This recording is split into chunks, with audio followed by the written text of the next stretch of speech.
speak what is true.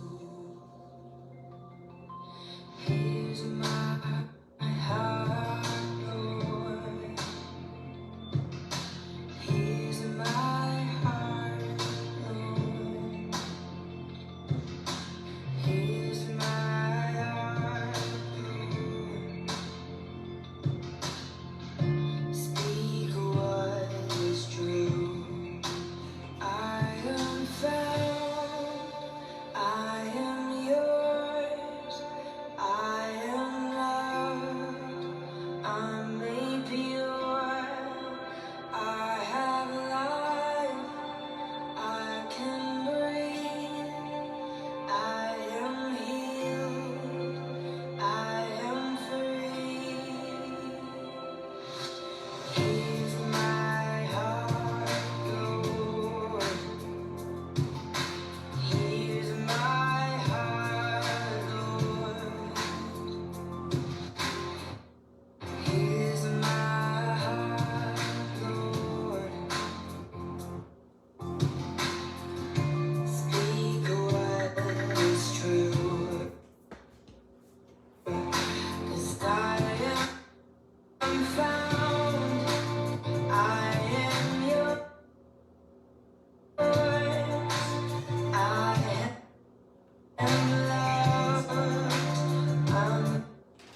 moment to put our hands on our heart, take a nice deep breath.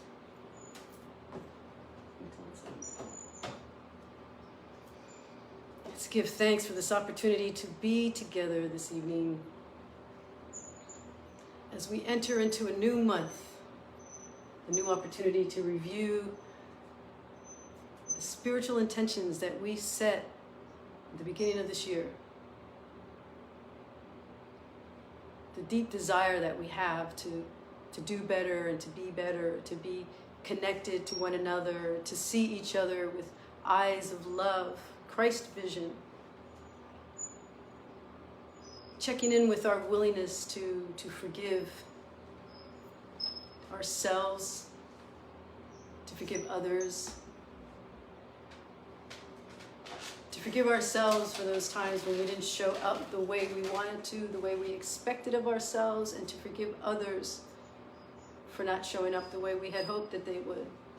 This is a time of reviewing the year and allowing ourselves to be open to forgiveness, to compassion.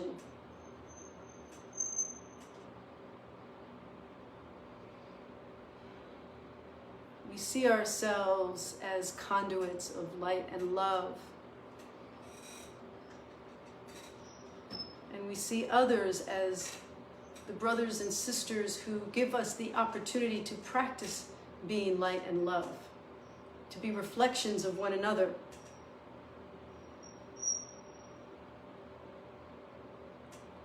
And so we pray that this evening be a reminder that we are still dedicated, that we are still walking that path, even for all the times that we stumbled, all the times that others stumbled.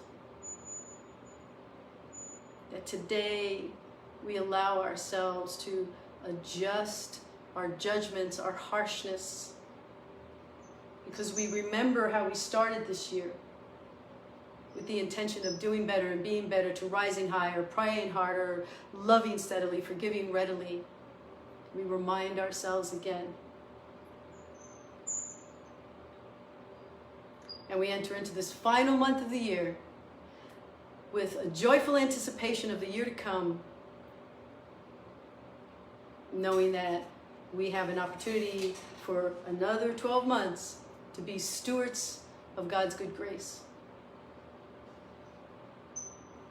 to represent the Spirit that breathes life into us. So we take a deep breath together,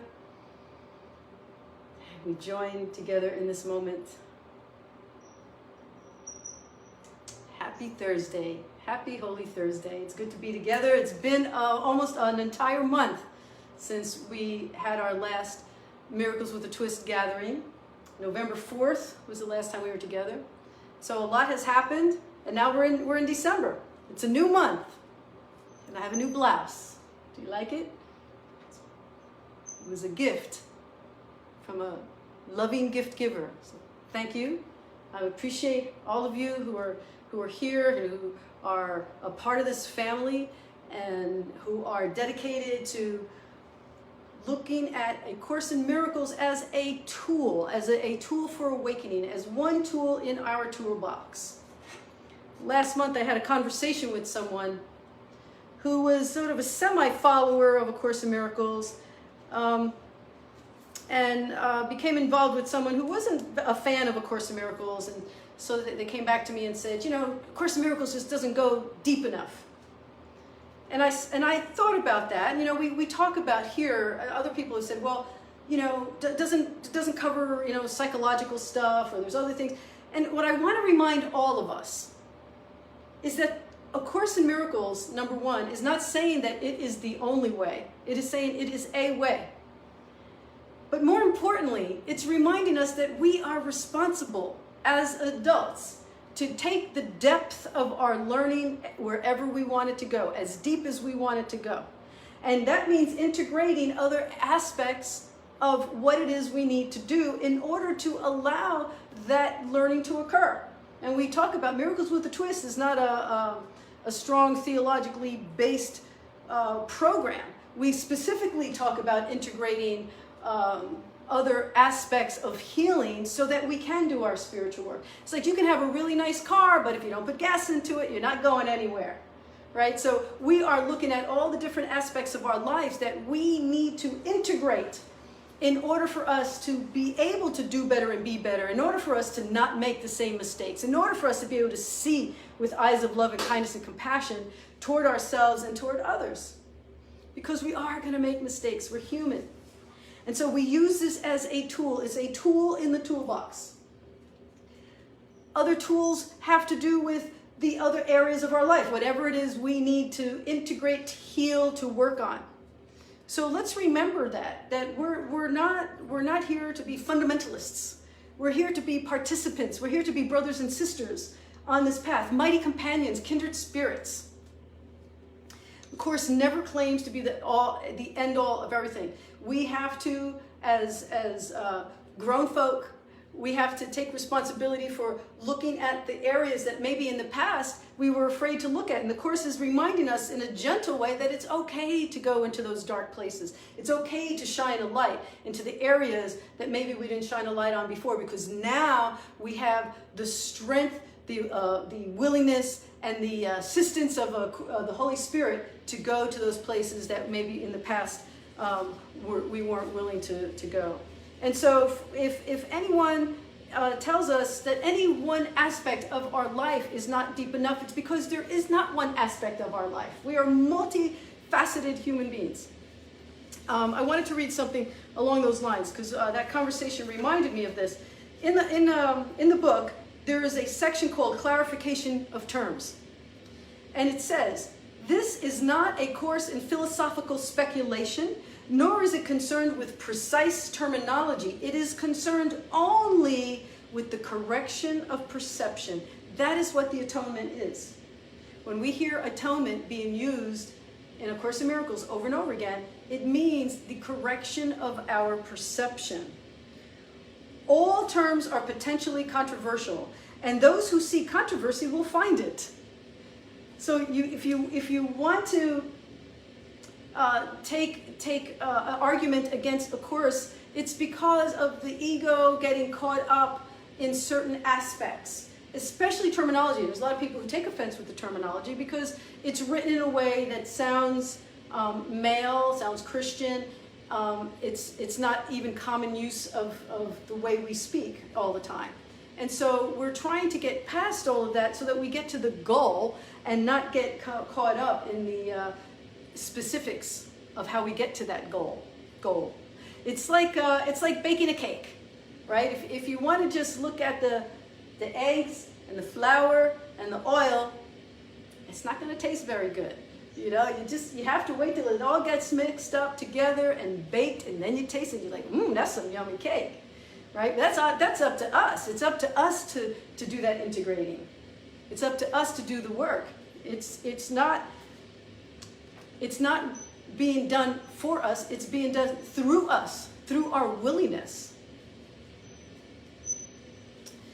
And more importantly, a universal theology is impossible, but a universal experience is not only possible, but necessary. It is the experience toward that which the Course is directed. The experience of being in a universal sense of connection, of compassion, of love, of oneness, of understanding of who we all really are to one another and why we're here.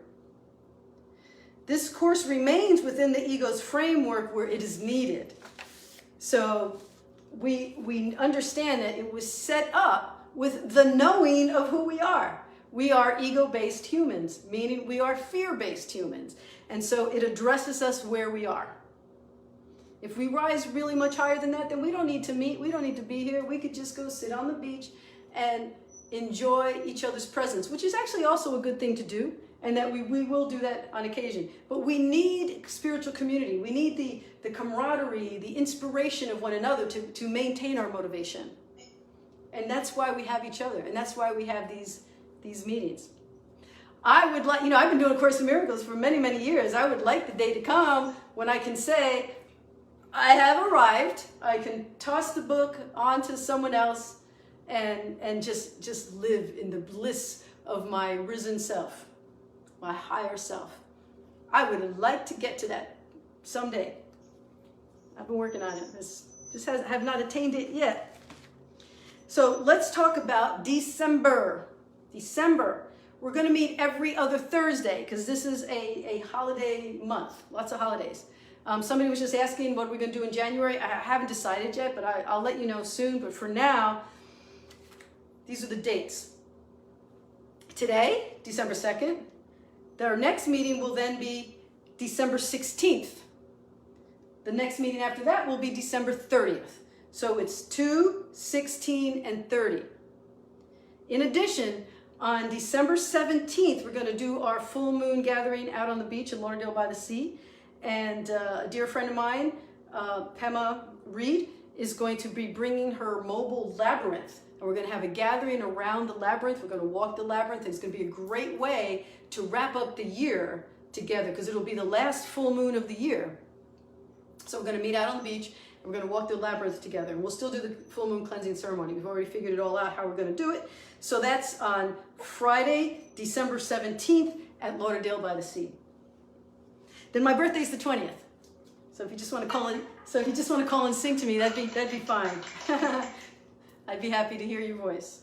So, all right, let's just along those lines, of what goes deep and how do we go deep.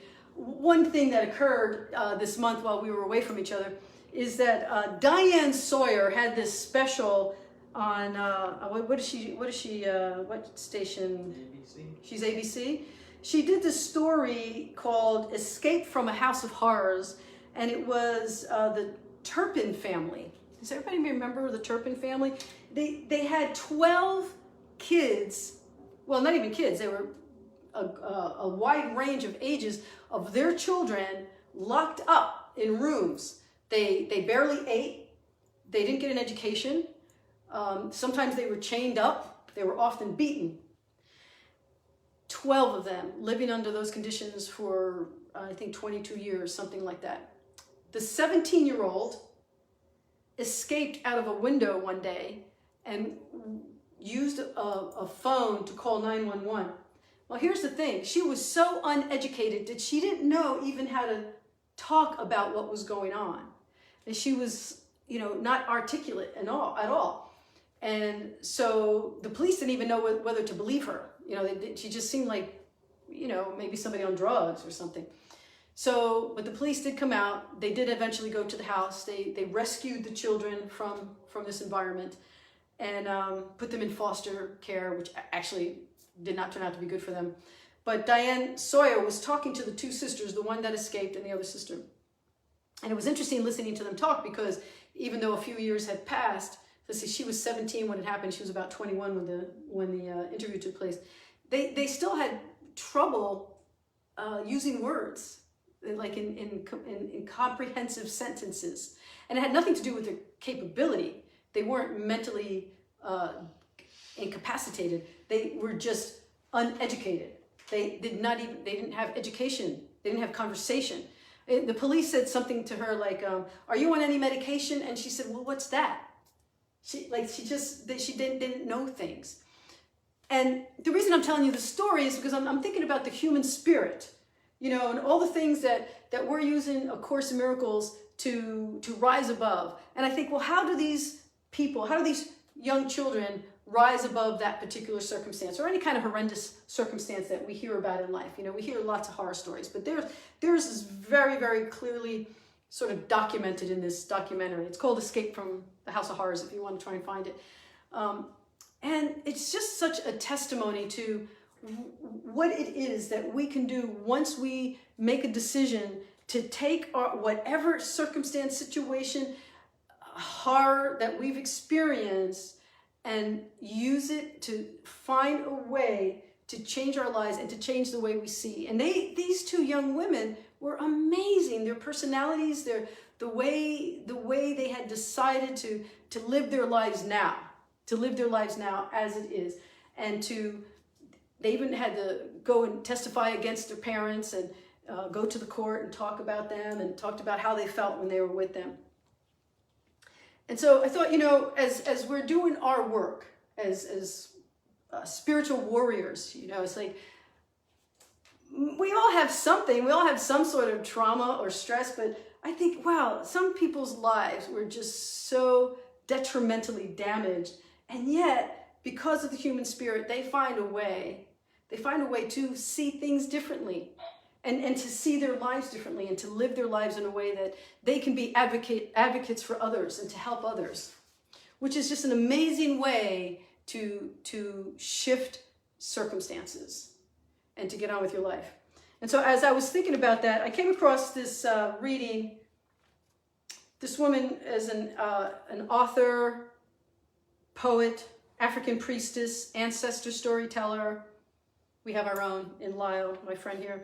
But her name is Aya A. May. And she says, I forgive myself for viewing someone else's lack of reciprocity as a challenge to convince them of my worth.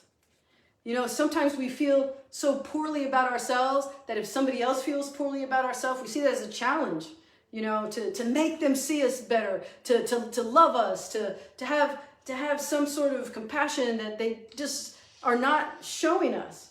And what she's saying is that we don't have to work that hard. We don't have to work that hard to make other people see us. What we have to do is work within ourselves so that we see ourselves, that we know what we're made of. So a few days after I read that, somebody sent me this, and I thought, oh, well, that's the answer to my question. It says, you've got to resurrect the deep pain within you and give it a place to live that's not in your body.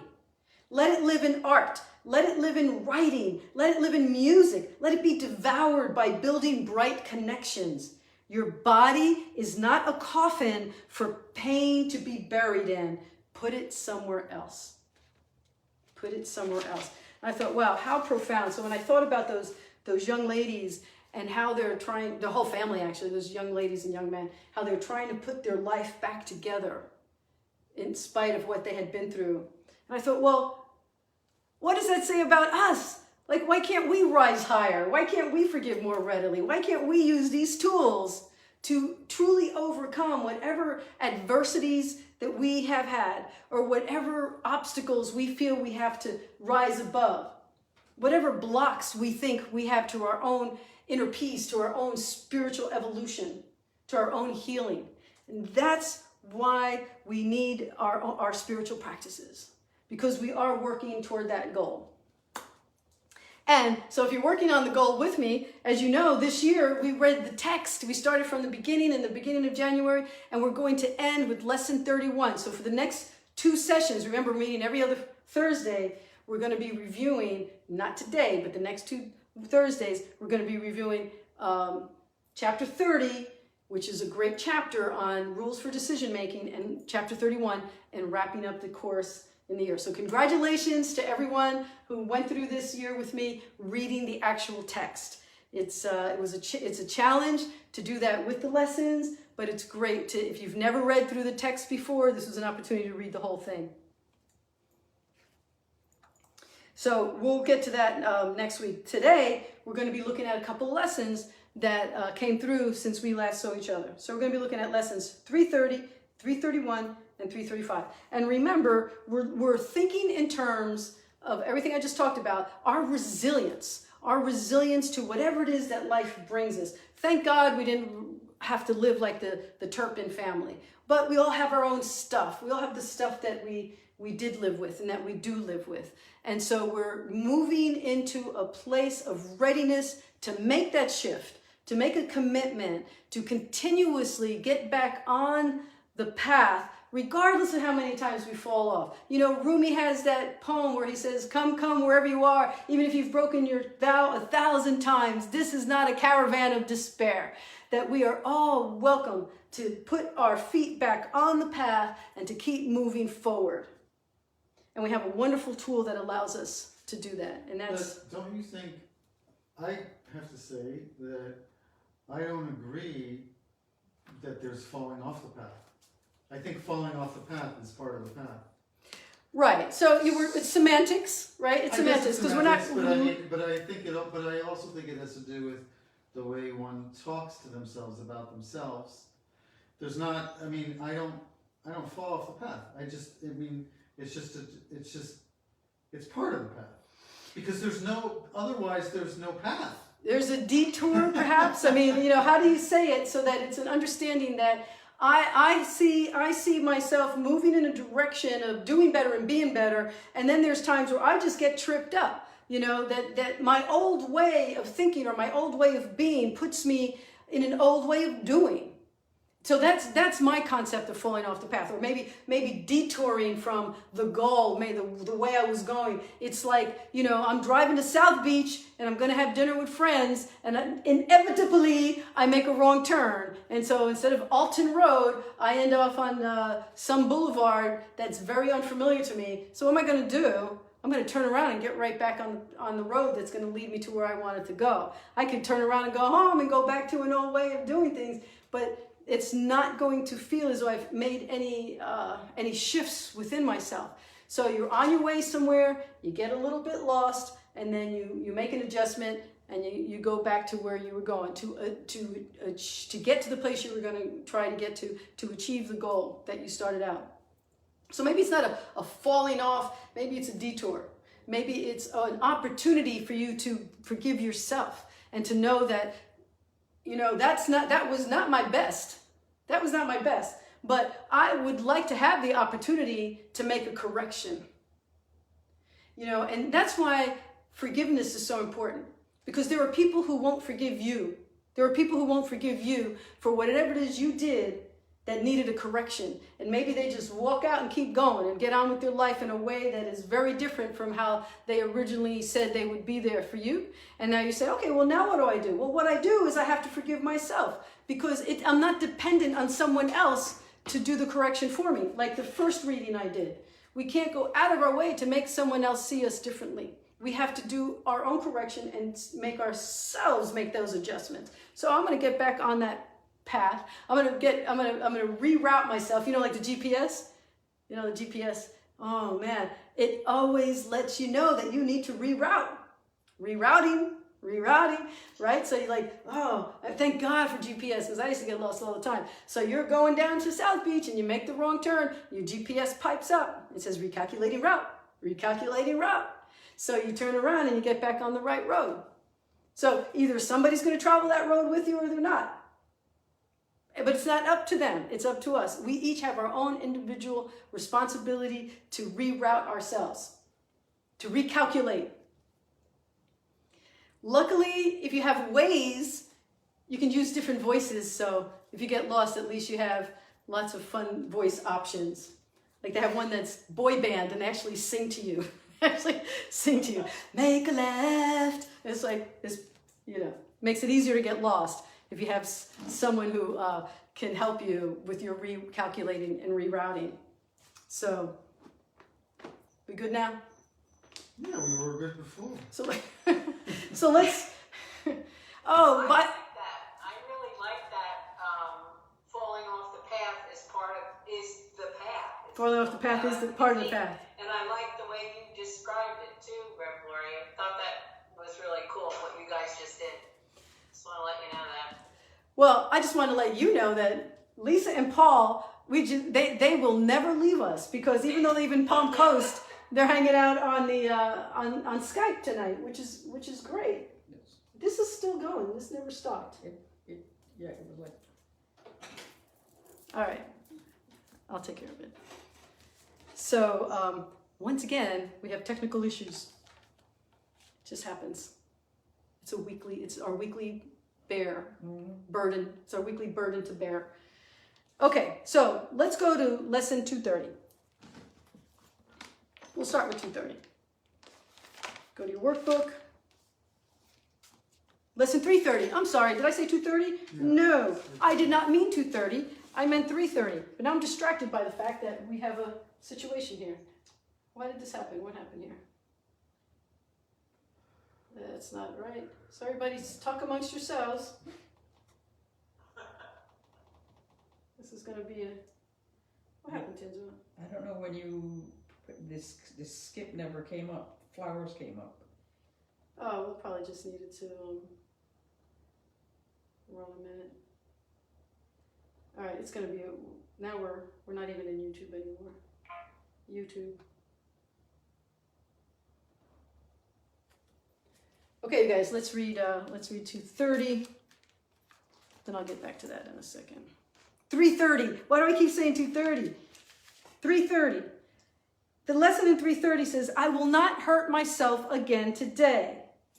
Now, isn't that interesting? Because we were just talking about the importance of recalculating and rerouting ourselves. When we reroute ourselves, we have to do it gently and kindly. You're not going to beat yourself up. You're not going to get out of the road. If you made a wrong turn on the way to dinner in South Beach and you got lost, you're not going to get out of the car and start beating yourself up because you took a wrong turn. You're going to just recalculate your route. Do it gently, do it kindly, and get to where you need to go. Eventually, you will get there. Same thing with our spiritual aspirations and our desire to do better and be better and to make the corrections that we're making within ourselves. I will not hurt myself again today. Let us this day accept forgiveness as our only function, our function toward ourselves and toward others. Let today be the day that we remember. Let every day be the day that we remember. Why should we attack our minds and give them images of pain? Why should we teach them that they are powerless when God holds out his power and his love and bids them take what is already theirs?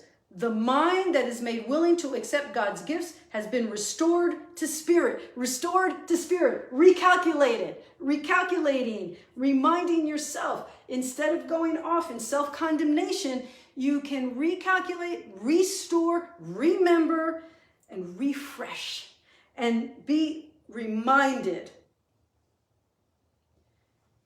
that you do not need to hurt yourself when you are given the power through God's grace to love yourself, to forgive yourself. The mind that is made willing to accept God's gifts has been restored to spirit. And here's a prayer it says at the end. Father, your Son cannot be hurt, and if we think we suffer, we but fail to know our one true identity. We would return to it today to be made free forever from all our mistakes, to be saved from what we thought we were. What did we think we were? We thought we were sinners and losers. We thought we were wrong. We thought we were bad. And other people tell us, yeah, you did this, you did that. People point their finger at us. And if we listen to that, then we forget who we really are. So this is an opportunity for us to remember. I'm gonna look into the commentary by Robert Perry and Alan Watson in the Workbook Companion. He says, whenever I think I am less than what God created, I hurt myself. And only myself. I only hurt myself. But I have fallen into an illusion of pain and suffering. All my physical and emotional senses confirm this until I have acquired the vision of Christ to see past the illusion.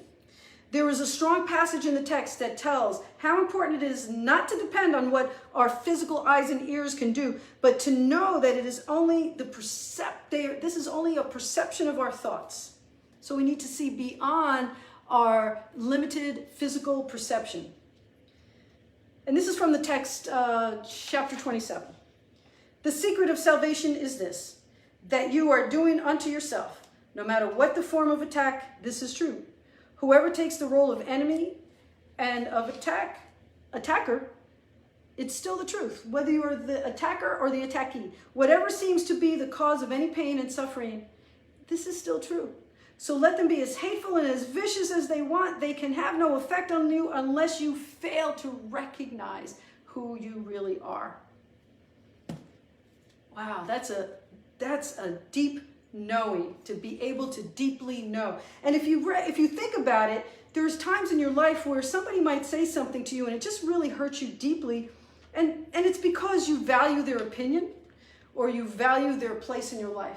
Because somebody else on the street might say the same thing to you and you just drive by and maybe give them a quarter and just keep going because you're not valuing their opinion. So we have to realize that we have to be hypersensitive to our own perception so that we can recognize where we need to change it, where we need to make a shift. So let's go to 3:31. It says, you know what? I'm not sure it was 331. Yeah, 331. Beyond the, halfway through, 331 starts with a prayer in italics, if you see that. We want to go halfway, a little more than halfway through that, where it says, conflict is sleep, peace is awakening. Conflict is sleep, peace is awakening.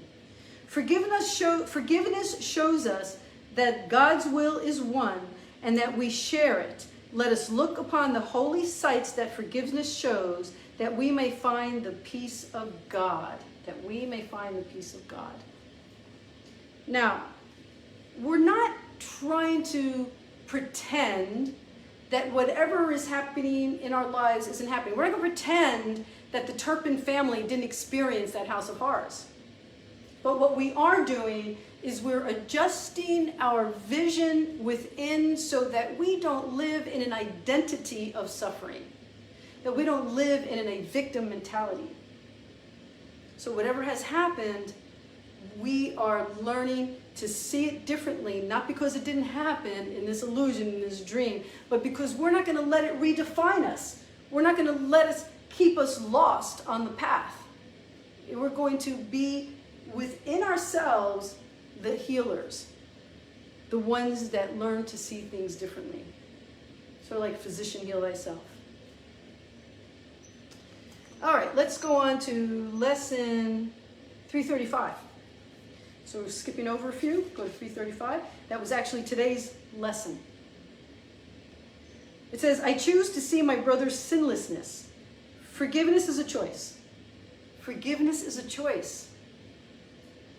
It may not be an easy choice. It may not be a choice that we are ready to choose, because sometimes we just want something outside of us to come to us and say that they would like our forgiveness, that they apologize. Or, I used to say, wouldn't it be great if, people just crawled on their knees till they were bloody, and then we say, okay, now I can forgive you. But that's not going to happen. That's not really how we want to hold out our forgiveness. Forgiveness is a choice. I never see my brother as he is, for that is far beyond perception. What I see in him is merely what I wish to see, because it stands for what I want to be the truth. Think about that. What do I really want to be true? Do I want you to be a bad guy? Do I want to see you as a bad guy? Well, then I can hold out on my forgiveness. It is to this alone that I respond. I choose to see what I will look upon, and this I see, and only this. My brother's sinlessness shows me that I would look upon my own, and I will see it, having chosen to behold my brother. So what could restore your memory to me except to see my brother's sinlessness? His holiness reminds me that he was created one with me and like myself. In him, I find myself, and in your son, I find the memory of you as well. We cannot get through this alone. We will never be able to attain a higher level of consciousness if we're not willing to forgive ourselves and others. Because the Course is constantly reminding us that the atonement is the shift in perception, and the shift in perception has to come with how we shift how we see each other, how we choose to see each other.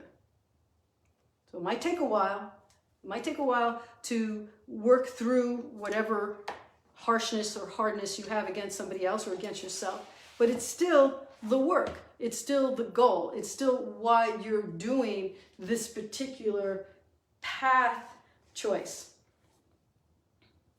So I'm going to also look at this book on commentaries by Ken Wapnick. And this is for lesson 335, choosing to see my brother's sinlessness. It says, on a practical level, well, first he says, this is one of the seminal principles in A Course in Miracles, that we seem to be affected by what is outside us, but in truth we are affected only by the mind's decision for either the ego or the Holy Spirit. That's our decision in any given situation. On a practical level, this does not mean we should feel guilty because we see murder, pain, death, and sickness all around us, because we do see it. We see it. We're not pretending it's not there. But we're not denying what is going on. We're not denying what other bodies do, but we do deny the ego's interpretation, which would be that sin is rampant, either in ourselves or in others. The change we want to effect in our minds is to see in ourselves and in others either an expression of love or a call for love. So instead of calling it good versus evil, we're saying it's either an expression of love or it's a call for love. And that's the work. That's the work that we're doing on a regular basis, daily, hourly, maybe sometimes. Time check, please. 42. So, as we do this, one of the things that I wanted to do tonight is a longer end song. It's a meditation and our end song. Every week we end with a song. And what do we all have found, most of us have found, is that when we do things in community, when we do things together, it's easier to get into the mindset. I had somebody ask me today, she goes, well, what do you advise people who have trouble meditating? And my advice is always meditate with others. It's always going to be easier if you have the camaraderie and the companionship of either one other person or two other people or an entire community. So if you're not with us here, it might be tempting to get up where you are and go have a cookie or run out of the room to do something else. So I'm going to ask everyone to just take a nice deep breath and think about what we talked about today, about our willingness to be resilient, to see the circumstances of our lives as opportunities to shift our vision. And I'm going to ask you to take a few moments to just be settled and grounded where you are. And I'm just going to talk to you a little bit while I figure out what's happening here, because I really want to play this one particular piece of music for you. And I don't know what happened. So I think we're not on YouTube anymore. YouTube. So just be grounded where you are and just make a commitment right now. Make a commitment to just stay through this 8 minutes. It's an 8-minute meditation, contemplation. It's a piece of music that will help you to dig a little bit deeper. So just make that commitment now that you're just going to be with us, not leave us, because then after we're done here, we have our final words. So let's get this set up for you. Take a nice deep breath where you are.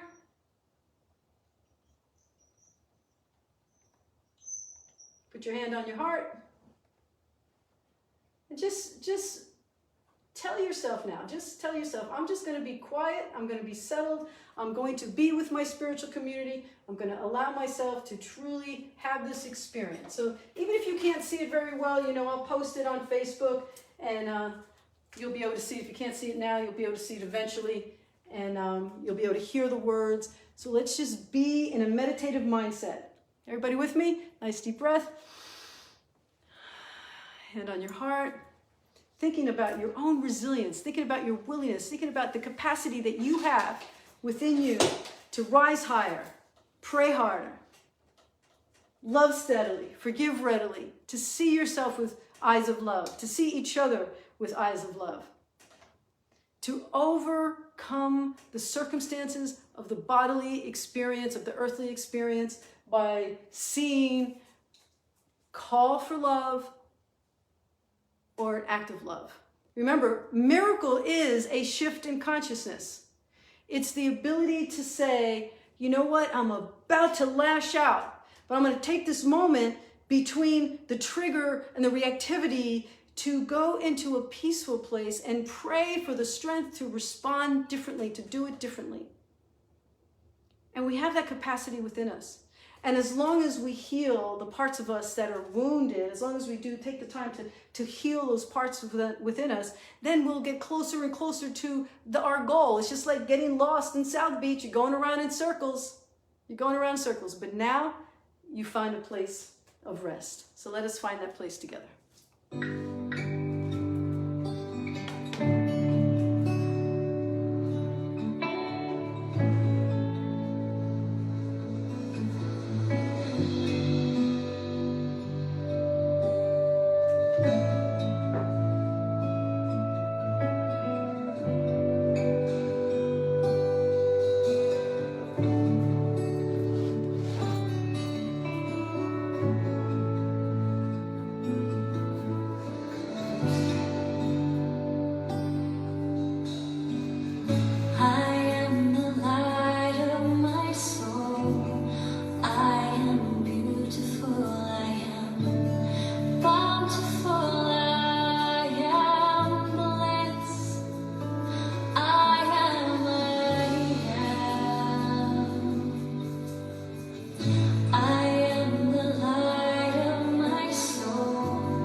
Nice deep breath.